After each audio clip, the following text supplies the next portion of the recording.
नमस्कार। Class 9th NCERT maths का chapter 2 आज शुरू करेंगे, पॉलिनोमियल्स।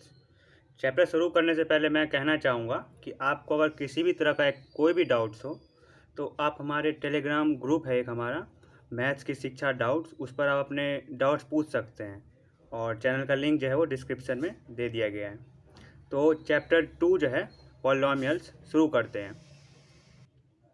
पॉलिनोमियल्स क्या होते हैं? तो पॉलिनोमियल्स एक तरह के एल्जेब्राइक एक्सप्रेशंस होते हैं।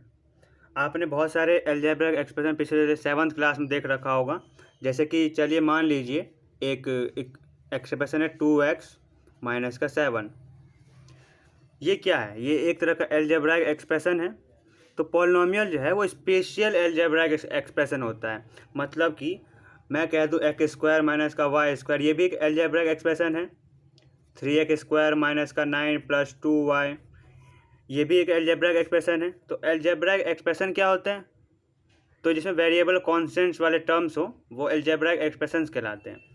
लेकिन पॉलिनोमियल्स क्या हैं? तो कुछ स्पेशल टाइप्स हैं एल्जेब्राइक एक्सप्रेशंस के, मतलब कुछ नियम लागू होंगे, उन हम जो एल्जेब्राइक एक्सप्रेशन है उनको हम पॉलिनोमियल्स कहेंगे। तो चलिए हम वन वेरिएबल से चालू करते हैं और धीरे धीरे समझेंगे पॉलिनोमियल्स क्या हैं। ये एक इंट्रोडक्शन वीडियो है, तो इसमें हम एक्सरसाइज जैसा क्वेश्चन तो नहीं करेंगे। नेक्स्ट वीडियो से हम एक्सरसाइज क्वेश्चन चालू करेंगे।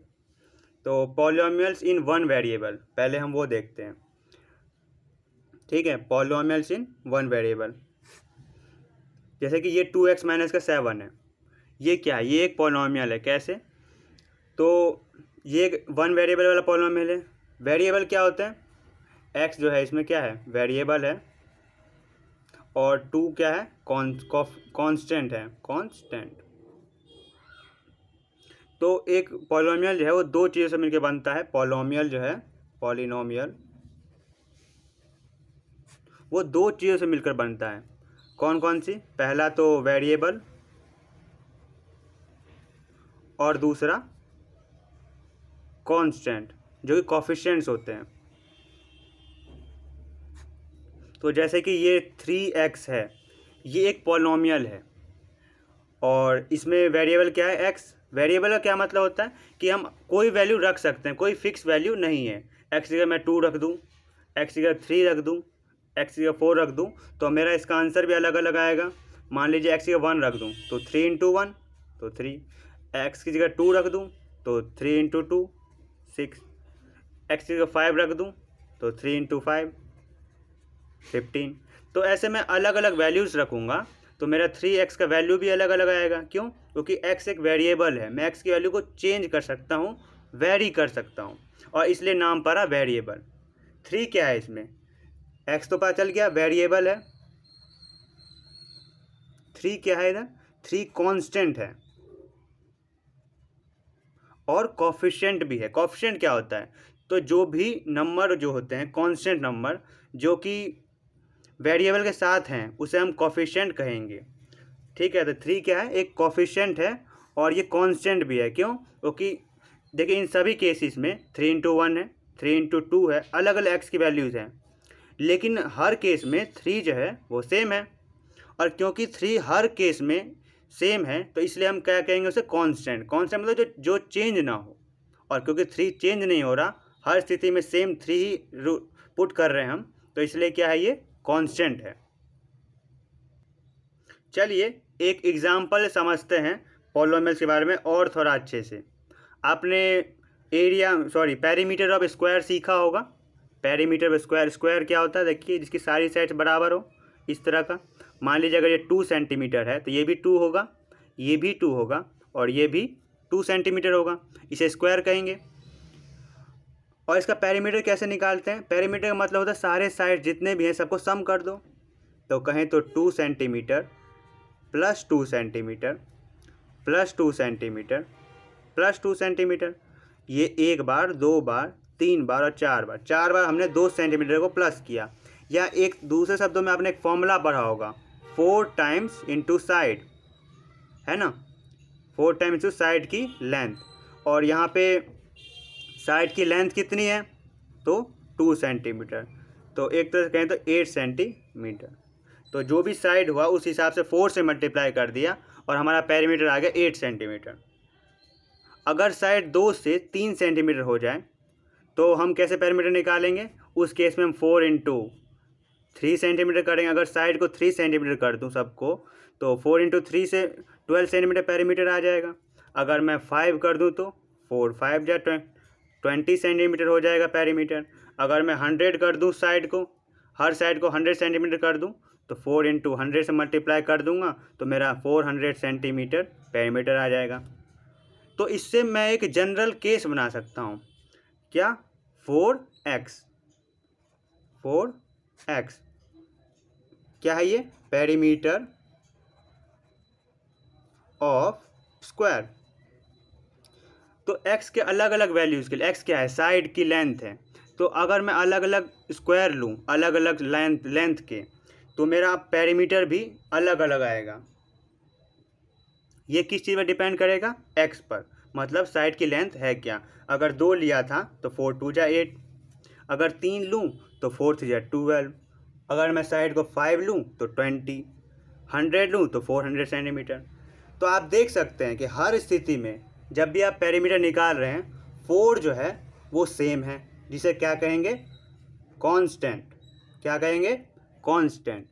और क्योंकि x की मैं हर स्थिति में अलग अलग वैल्यू ले सकता हूँ, कभी मैं 2 सेंटीमीटर वाला स्क्वायर ले लूँगा तो कभी 50 सेंटीमीटर वाला, कभी 1 मीटर वाला, कभी 2 मीटर वाला। और क्योंकि मैं चेंज कर सकता हूँ x की वैल्यूज़, तो इसलिए इसे क्या कहेंगे? वेरिएबल। मतलब जो वेरी कर रहा हो, वेरिएबल, जो चेंज हो सकता है, वेरिएबल। ठीक है। तो इस तरह से ये 4x जो है ये फॉर्मूला भी है पेरीमीटर का, स्क्वायर का पेरीमीटर निकालने के लिए। और ये क्या है? एक पॉलिनोमियल भी है इन वन वेरिएबल। ये क्या है? क्यों? क्योंकि सिर्फ x ही तो वेरिएबल है। अगर मैंने आपको पीछे एग्जांपल दिखाया तो देखिए इसमें x square minus y square 2 variable है, एक x है एक y है। सेम इसमें भी देखिए एक x वेरिएबल है एक y वेरिएबल है, बाकी नंबर तो कांस्टेंट है। 3 कांस्टेंट है, माइनस का 9 कांस्टेंट है, 2 कांस्टेंट है, तो वेरिएबल 2 है।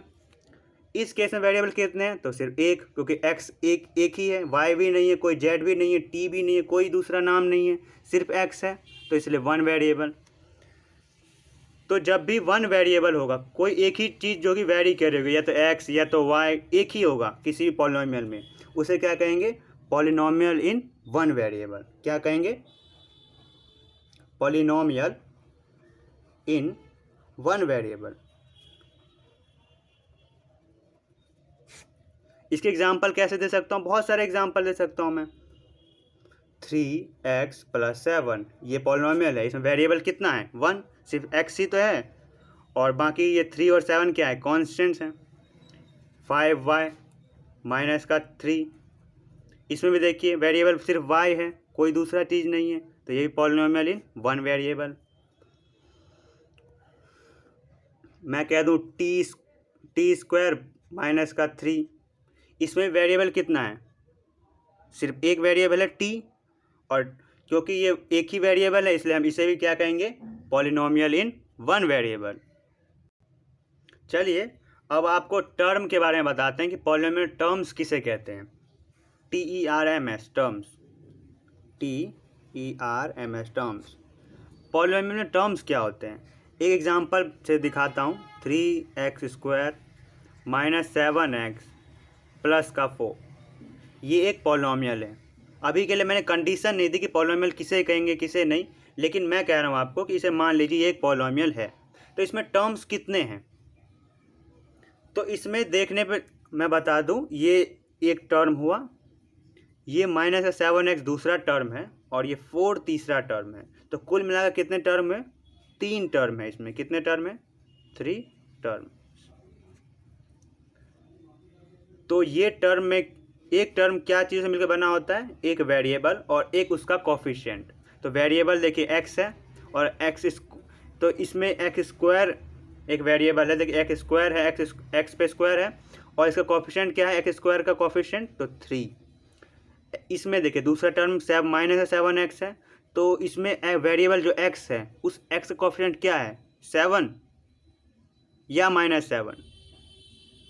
तो इसका आंसर होगा माइनस का 7 जो है कोफिशिएंट है। जो भी वेरिएबल के साथ लगा हुआ है कांस्टेंट टर्म जो मल्टीप्लाई में है उसे क्या कहेंगे? कॉफिशिएंट, तो माइनस का 7 इधर क्या है कॉफिशिएंट। इस टर्म में 3x² में कॉफिशिएंट क्या है 3, इसमें तो कोई वेरिएबल है ही नहीं, तो इसका कॉफिशिएंट सिर्फ 4 होगा, या कांस्टेंट कहने सीधा। दूसरा एग्जांपल दिखाता हूँ, 4t² माइनस का 9t + 7, ये एक पॉलिनोमियल है। इसमें भी कितने टर्म है 3, 4t² एक टर्म है, माइनस का 9t दूसरा टर्म है, और 7 एक तीसरा टर्म है। तो t² का कॉफिशिएंट क्या हुआ, तो 4, t का कॉफिशिएंट क्या हुआ -9, बिल्कुल सही, -9 होगा कॉफिशिएंट t का।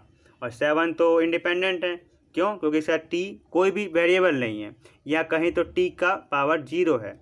ऐसा कह सकता हूँ कि नहीं मैं, कोई भी नंबर का पावर आपने 7th क्लास में सीखा होगा, कोई भी नंबर का पावर क्या होता है, अगर 0 कर दूं तो उसकी वैल्यू 1 होती है। अगर मैं 3 की पावर 0 कर दूं तो 1 होगा, 10 की पावर 0 कर दूं 1 होगा, कोई भी नंबर x हो उसकी पावर 0 कर दो 1 होगा, t की पावर 0 कर दो 1 होगा। ऐसा क्यों कहा मैंने, ताकि मैं एक पैटर्न देख पाऊँ। देखिए t की पावर 2 हुआ, अगले टर्म में t की पावर 1 हो गया, और अगले टर्म में t की पावर 0 हो गया। t की पावर 0 तो 1 होता है, इसे लिखा ही नहीं हमने, लेकिन मैंने समझाने के लिए लिख दिया कि हाँ पैटर्न फॉलो हो रहा है, t की पावर 2, फिर t की पावर 1, फिर t की पावर 0, तो इसलिए इसका कोएफिशिएंट क्या होगा, तो 7।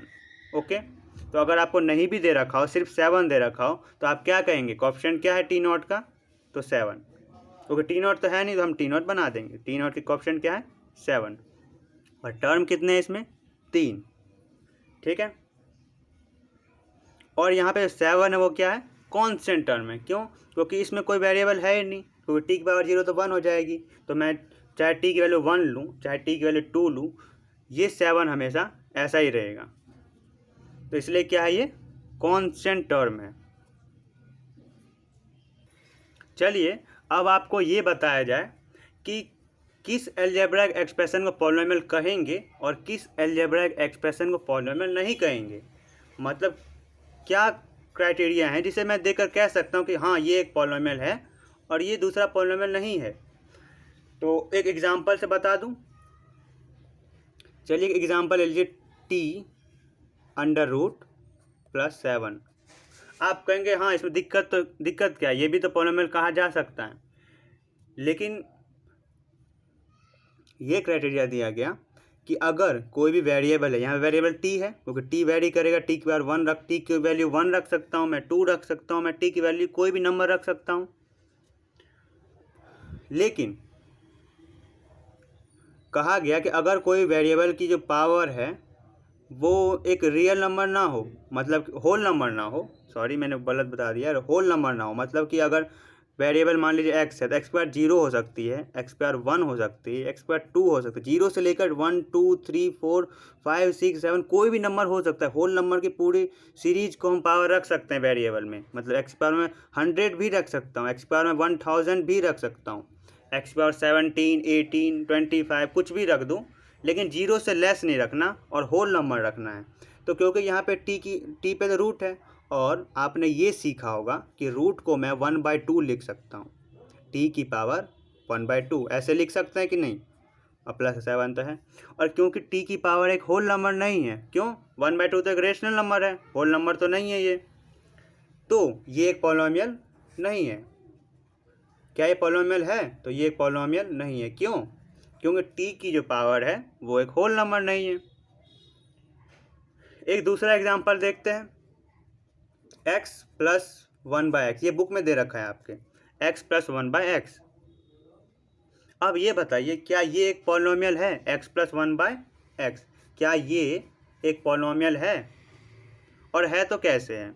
तो इसके लिए क्राइटेरिया दिया गया कि देखिए मैं x को ऐसे ही रहने दूं और 1/x को मैं x की पावर -1 लिख सकता हूं। ये आपने क्लास 8th में सीखा होगा पावर एंड एक्सपोनेंट्स में, कि अगर 1/x है तो मैं उसको x की पावर -1 लिख सकता हूँ, और x की पावर -1 है तो 1/x लिख सकता हूँ। तो मैंने इसी को ऐसा अरेंज करके लिख लिया, तो x + x की पावर -1।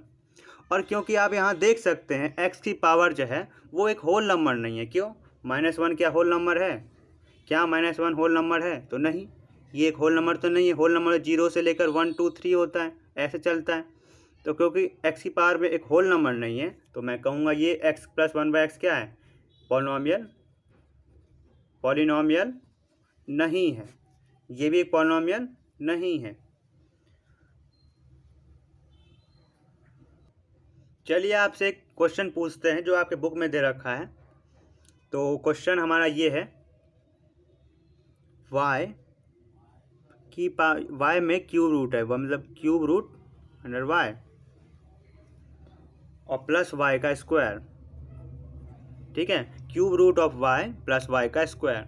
तो क्या ये एक पॉलिनॉमियल है? तो आप 5 मिनट सोच के कर सकते हैं कि है या नहीं, और अगर आपको लगता है तो आप अपने जवाब कमेंट्स में लिख सकते हैं। तो चलिए हम उसी तरह पिछले क्वेश्चन की तरह बताते हैं इसे।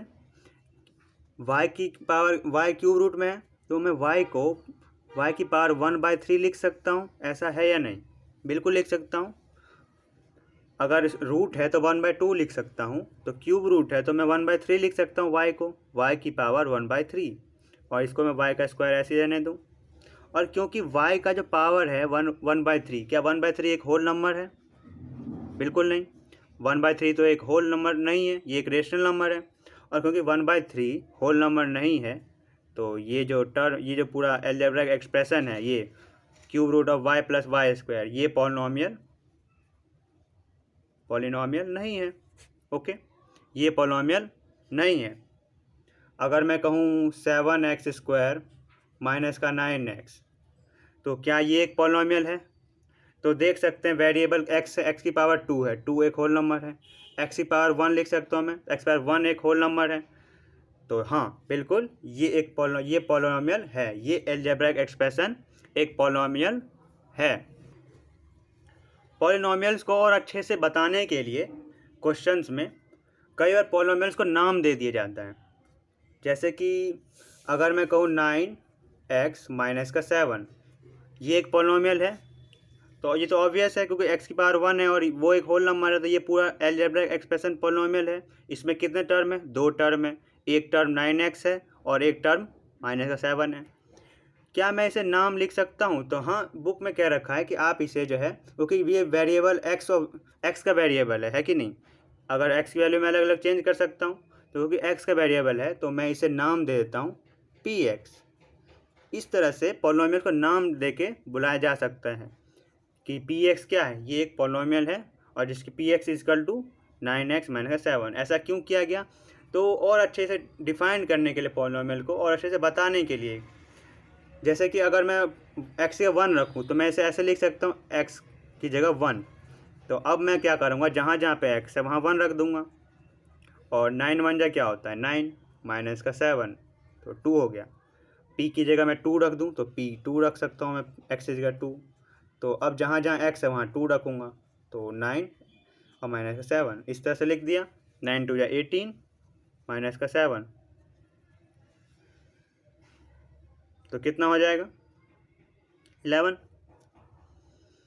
अगर मैं p की जगह -1 रखूँ, x की जगह -1 रखूँ, तो ऐसे में लिख सकता हूँ p और ब्रैकेट में माइनस का 1, तो जहाँ जहाँ पे x है वहाँ -1 रखूँगा, तो 9 माइनस का 1 माइनस का 7, तो 9 माइनस 7 तो माइनस का 9 हो जाएगा, और माइनस 7 तो ये -16 हो जाएगा।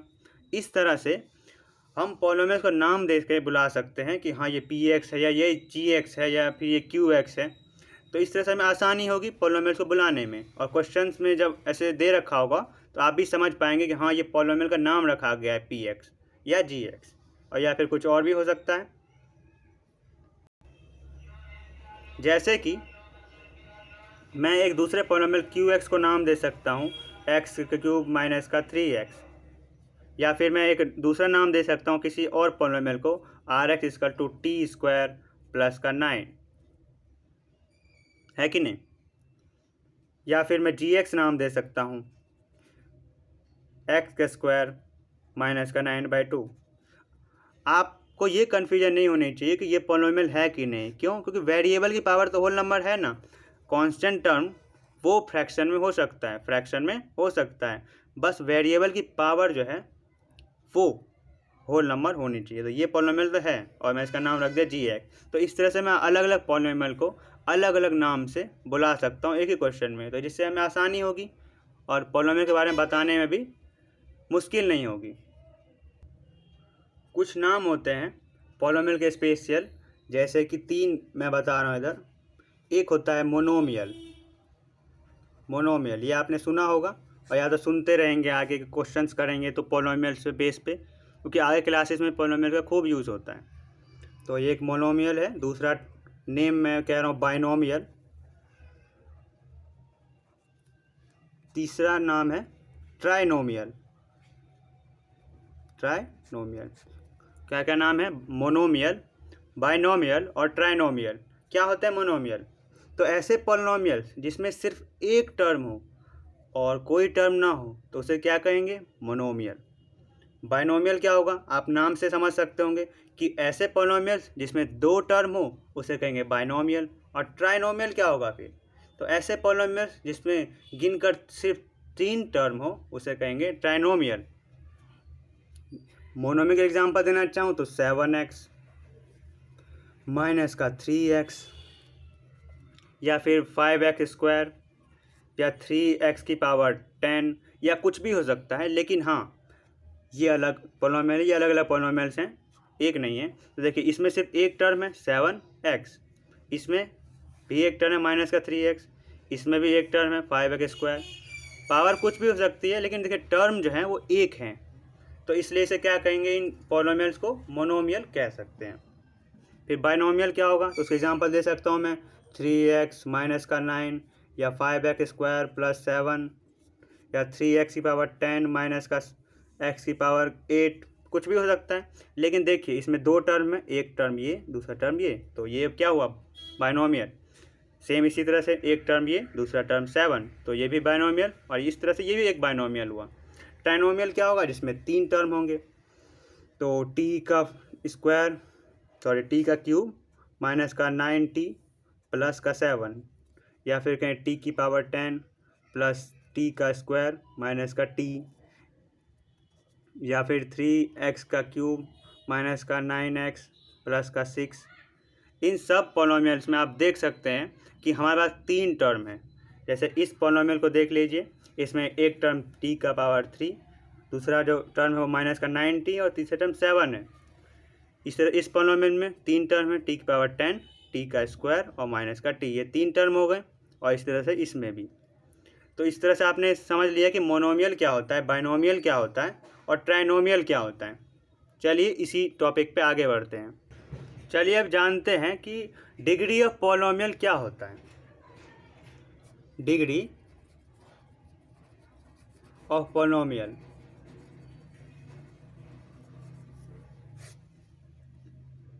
क्या होता है? डिग्री ऑफ पॉलिनोमियल तो कुछ एग्जांपल समझते हैं और फिर बताएंगे आपको। जैसे मान लीजिए ये है x की पावर 10 माइनस का 9x का 7 प्लस का 3x माइनस का 10।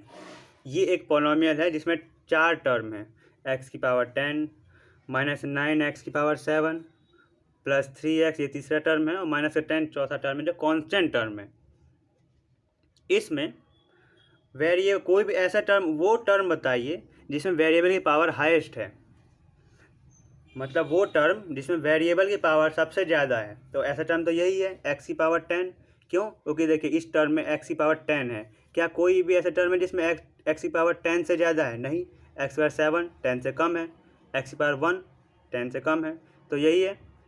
और क्योंकि जो हाईएस्ट पावर है वेरिएबल की वो 10 है, तो इसलिए मैं क्या कहूँगा, इस पॉलिनोमियल, अगर मैं इसको px नाम दे दूँ, क्योंकि x वेरिएबल px नाम दे सकता हूँ, तो इस px का डिग्री कितना हुआ?